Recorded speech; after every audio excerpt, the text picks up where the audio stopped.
compartir esta noticia que me ha enviado nuestro jefe de información, Mario Toledo. Un golpe a Monreal y a Dante Delgado.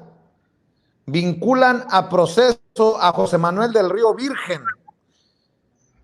El coordinador de Movimiento Ciudadano en la Cámara de Diputados, Jorge Álvarez Maínez, apuntó que ante esta situación irán hasta las últimas consecuencias.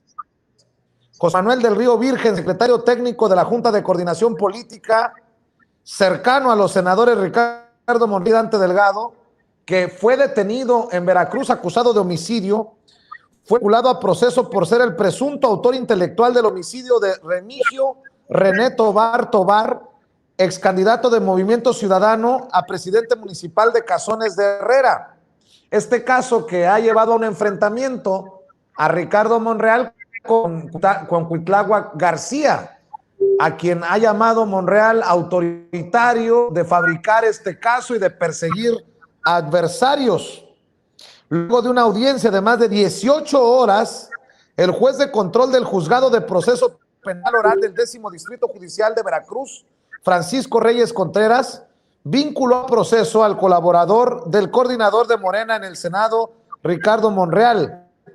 A través de su cuenta de Twitter, el coordinador de Movimiento Ciudadano en la Cámara de Diputados, Jorge Álvarez Maínez, apuntó que se acaba de consumar una injusticia atroz contra Del Río Virgen y ante la situación irán hasta las últimas consecuencias.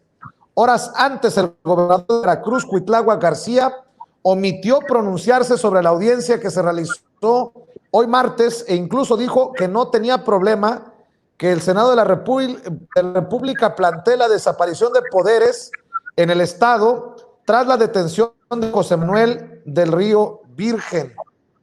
Sigue dando en este caso y como pues lo judicial que se encarguen las autoridades judiciales correspondientes, pues vinculan a proceso a José Manuel del Río Virgen. Abogado, ¿cómo ves? Fíjate, Vicente, hay que ser muy claro porque este nuevo sistema de justicia penal, que es penal adversarial, nos da la posibilidad de que las partes tengan las mismas posibilidades en cuanto al litigio y en cuanto al ofrecimiento de datos y medios de prueba. Lo importante aquí es que tú nada más necesitas un indicio para poder vincular a una persona a proceso. Y un indicio puede ser cualquier cosa que le haga pensar a un juez el que esta persona de forma remota pudo haber cometido un delito. Yo lo que creo es que desafortunadamente en México los problemas judiciales muchas veces se politizan, ¿no? Y los problemas políticos muchas veces se terminan judicializando. Yo lo que les recomendaría es consigan un buen despacho de abogados. Si ustedes consideran que efectivamente esta persona es inocente, pues demuéstrenlo de acuerdo a la vía judicial que corresponda, ¿no? ¿Por qué? Porque incluso no tenemos muchos datos de exactamente en qué basan la imputación, cómo esta imputación pudo haber tenido indicios razonables para un juez para que lo vinculara a proceso.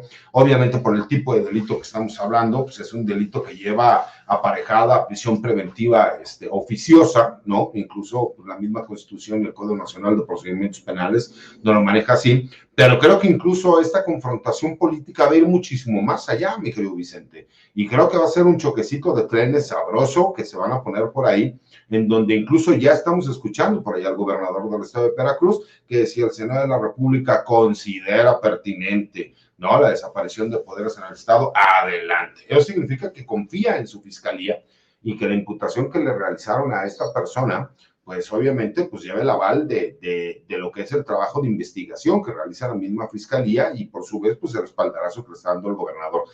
Creo que nos va a dar todavía muchos dolores de cabeza esta situación, porque aparte estamos viendo una persona que políticamente ha estado teniendo choques internos en Morena, que no es muy querido en este momento en la Cuarta Transformación, y que de alguna forma verlo ahí por aliado con Dante Delgado, y híjole, el día de mañana nos puede por ahí terminar apoyando a un Mesías allá de Nuevo León que andan queriendo apoyar y sacar como si fuera el próximo gran político, ¿no?, mexicano. Entonces, bueno, a ver qué sorpresas nos depara toda esta historia, mi querido Vicente.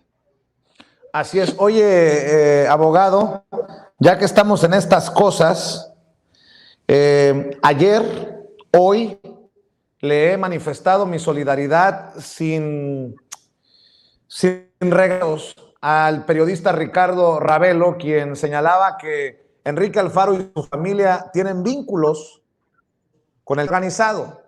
Enrique Alfaro dice que ya ha presentado demandas por daño moral, que ha pedido acciones cautelares y que no va a permitir que nadie manche su fama pública, que amaga el gobernador una vez más a los periodistas que le incomodan. Pero a ver, tampoco idealicemos, tampoco cerremos los ojos. Ricardo Ravelo es muy crítico de la estrategia de seguridad del actual gobierno, del gobierno del presidente Andrés Manuel López Obrador.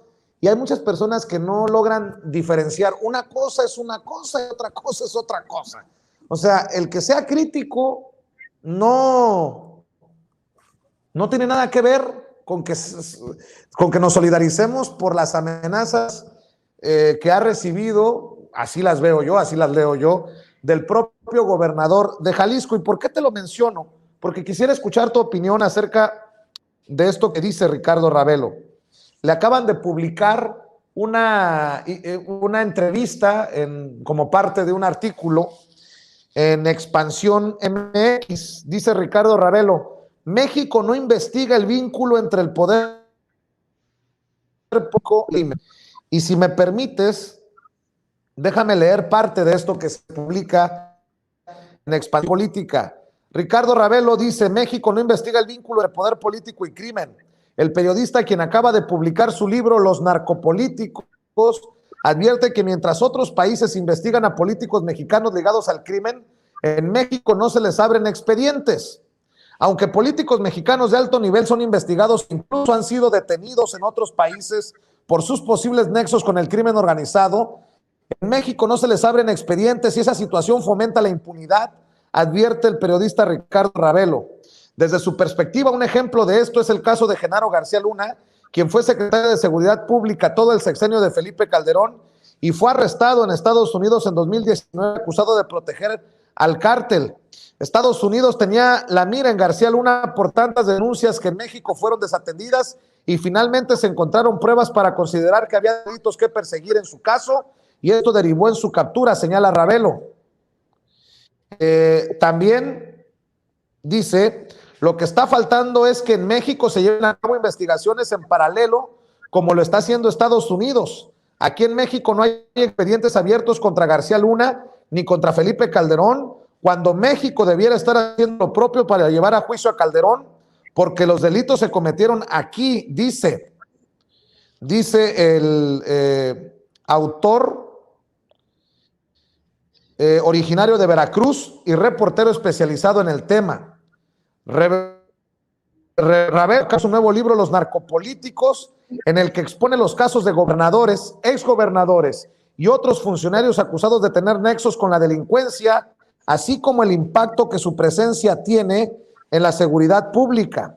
A juicio de Ravelo, la estrategia del gobierno de Andrés Manuel López Obrador no dará resultados tal como está diseñada, porque ignora la relación que desde hace décadas existe entre algunos actores políticos y los grupos criminales. Y cito, dice Ravelo: si el presidente ha señalado reiteradamente que está atendiendo las causas de la violencia, una de las causas es la vinculación del poder político con el crimen, y esta causa, que es central, no se está atendiendo. ¿Cómo ves las declaraciones de Ricardo Ravelo, querido César? Fíjate, Vicente, va a ser un comentario complicado, te lo quiero hacer muy claro. Hay algunas publicaciones que ha hecho Ricardo Ravelo en las cuales no estoy de acuerdo, incluso le solicité réplica y no me la dio. Pero eso no quita que yo como abogado, ¿no? Luchador de los derechos del personal militar, de las injusticias como tal, conozco algunos de los temas que sacó en este libro, que sé que son ciertos. No quiero meterme en especificar cuáles sí, cuáles no, pero sé que son ciertos por cuestiones directas que a mí me tocó conocer. Creo que una persona que está publicando su verdad, que está publicando su investigación con su nombre de forma directa y que está teniendo el valor de hacerlo, pues por supuesto que merece todo mi respeto. ¿Por qué? Porque yo soy una persona que ha luchado siempre por dar a conocer la verdad respecto al asunto de mi señor padre y que como por realizar investigaciones que tenían que ver con la familia política de quien era presidente de la República en aquel entonces, que era Ernesto Zedillo Ponce de León, y en específico sus cuñados, su suegro, que tenían una relación con los narcotraficantes Amezcua Contreras, ¿no? Como la investigación que se hizo en contra del secretario de Líbano Sáenz, que recibió una casa y un par de millones de dólares de regalo y que lo he sacado en las redes sociales, retando públicamente a Líbano Sáenz para que hable sobre esos temas.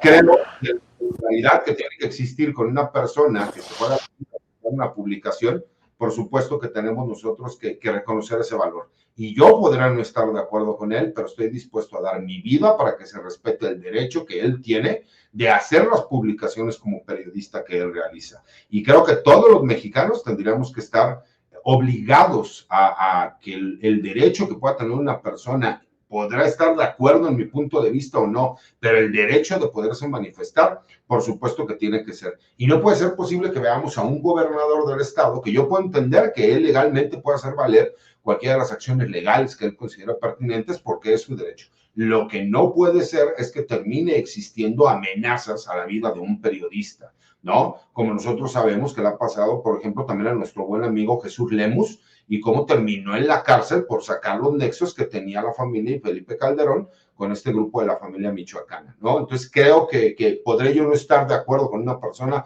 podrá no haberme dado el derecho de réplica, pero estoy dispuesto a dar mi vida para que se le respete el derecho a disentir y de publicar su verdad respecto al trabajo que realiza.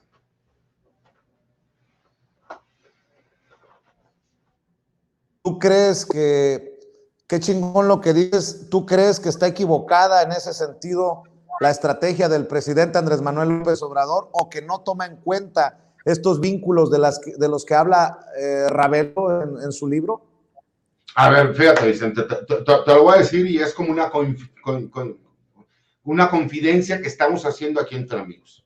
¿Tú crees que el general Audomaro no le ha pasado la información directa al señor presidente, que hay varios gobernadores de los estados que tienen nexos directos con los grupos criminales? Porque incluso dentro de las estructuras criminales de los carteles de la droga en este país, de los grupos criminales, tenemos a dos de los grupos criminales más grandes del planeta.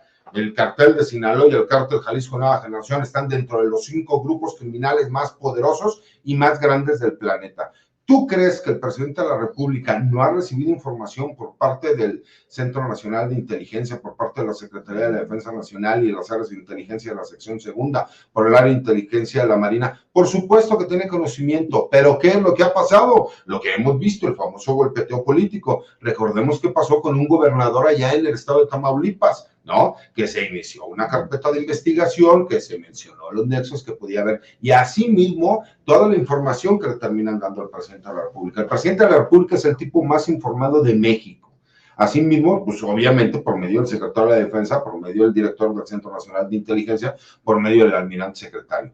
Y el problema no es que el presidente no tenga este conocimiento sobre estos hechos. El problema es lo que puede causar como la ingobernabilidad, ¿sí me explico?, de llegar y en este momento actuar, porque saben que la oposición lo primero que va a hacer es salir a victimizarse, como ya lo vimos, ¿no? Ya lo vimos, no nos hagamos tontos, incluso hay muchísimos políticos que pagaron lo que fuera, ¿no? Hubo por ahí un político que fue jefe de gobierno del PRD, que lo terminaron haciendo a la pluri, uno para senador del PAN. Imagínate qué cola tan larga de haber tenido. O sea, ese que decía que no existían grupos criminales en la Ciudad de México y que él mismo auspiciaba, ¿sí me explico? Miguel Ángel Mancera.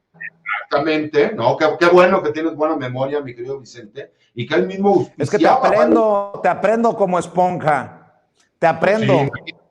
No, pero imagínate, auspiciaban a estos grupos criminales para tratar de robarse los negocios, como lo que sucedió con el Borrego Viudo, como lo que sucedió con el restaurante Arroyo. Los que conocen la historia saben de qué les estoy hablando. Yo puedo hablar de forma directa de lo que pasó con el borrego viudo. ¿Por qué? Porque yo estuve ahí, porque yo fui abogado, porque a mí me tocó que la Unión de Tepito me amenazara, me tocó que el gobierno de Miguel Ángel Mancera me amenazara, y me tocó que personalmente me dijeran, abogado, bájale de gusto, vamos a romper la madre. O sea, cosas de ese estilo que tú lo ves al día de hoy, y por eso están que no quieren ni decir pío. ¿Por qué? Porque tarde o temprano van a terminar en la cárcel. Pero el problema es que el presidente, aunque tiene conocimiento, políticamente trata de ir creando y degenerando. Ese es un problema que ha pasado siempre en México. ¿Por qué? Porque entonces sería atacado su gobierno, y no importa el tipo de pruebas que tú puedas tener, porque entonces van a decir que la maquinación del poder. Ah, pero ¿qué pasa? Todos esos expedientes están ahí, y cuando dejan el poder, como a lo mejor algún gobernador como el de Michoacán, si me explico, que por ahí los desfalcos y estos ligas que se presume y se investigan que tuvo con algunos grupos criminales, y por eso terminó haciéndose una locura el estado de Michoacán, pues entonces a lo mejor veremos a varios de ellos en la cárcel, y te aseguro que van a querer salir a victimizarse. ¿Por qué? Yo se lo he explicado a la gente. Yo hubiera soñado con que a mi señor padre lo hubieran solicitado los gringos para que fuera extraditado. Pues nunca solicitaron extradición, porque simple y sencillamente ellos, que investigan todo, no tenían un expediente en contra de mi señor padre, y en México de un pinche día para otro, con una llamada anónima a un número que no existe, en menos de 4 horas ya tenían montado todo un circo y toda una investigación, donde utilizaban a chayoteros como Joaquín López Dóriga o Carlos Loret, o a medios como el Universal, para inventar una sarta de historias que al día de hoy la gente la sigue creyendo. Oye, querido César.